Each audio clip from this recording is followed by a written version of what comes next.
Welcome to JSA TV, the newsroom for tech and telecom professionals. I'm Jamie Scotto-Kataya of JSA. Joining me here in beautiful Honolulu, PTC 2018, my good friend Mr. Todd Coleman, the CEO and founder, president of eStruxture. Also formerly the founder of Collogic, so known thought leader in our industry. Todd, always a pleasure. Thank you. Thanks for having me. Oh, thank you for being here. Now, eStruxture just opened a data center near downtown Montreal. Can you tell us a little bit about why that location and why now? Yeah, so we're pretty focused on building hyperscale data centers. We like the location of the downtown. We've got a number of customers that still like to hug their servers, as well as customers that have latency concerns. So we already have an existing downtown facility that's 5 megawatts, 20,000 square feet, that's rather network dense. And so extending a fiber loop to the new facility to allow those customers to grow. New facility is 150,000 square feet, 30 megawatts. So if customers are looking for real scale but still want the ability to connect to the many options from a network perspective, we can offer that through this new facility, which we call MTL2.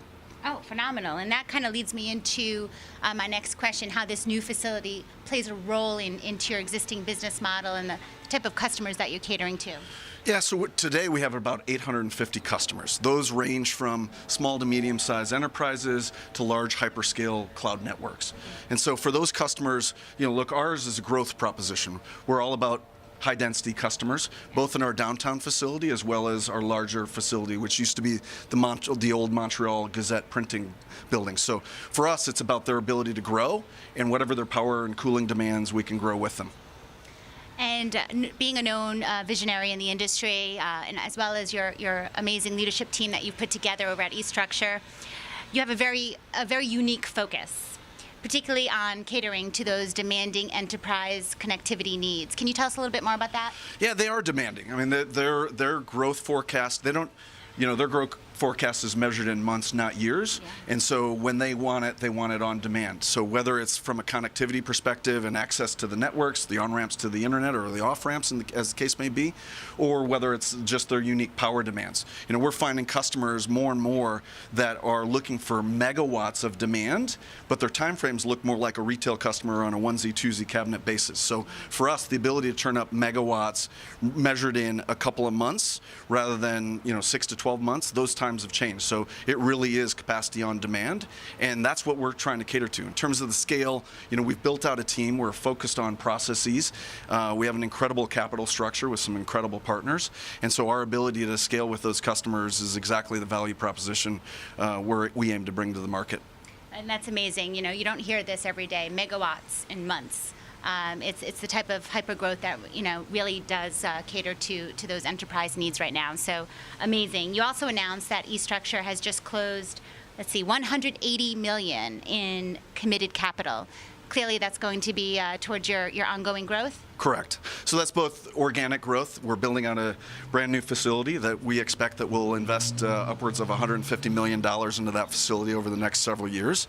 But we're also targeting acquisitions. We're going to grow inorganically as well as we sort of spread our wings across Canada. We talked about sort of our strategic investment partners. We got an incredible group of equity partners that want to scale with the business. They're capable of putting a lot more money to work as long as I find them great opportunities for their investment dollars.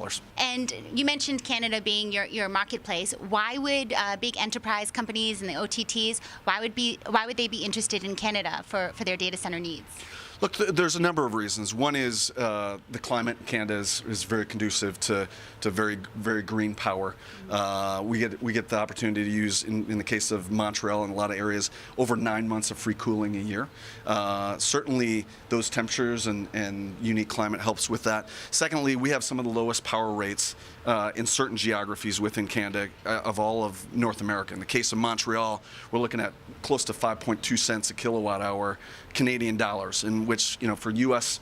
dollar investors, there's still a 30% discount on top of that. In addition, there's a number of customers that are very sensitive to the security of their data, and they want to be close to the U.S., but they prefer to be just outside of the border of the U.S. For Patriot Act reasons and other reasons.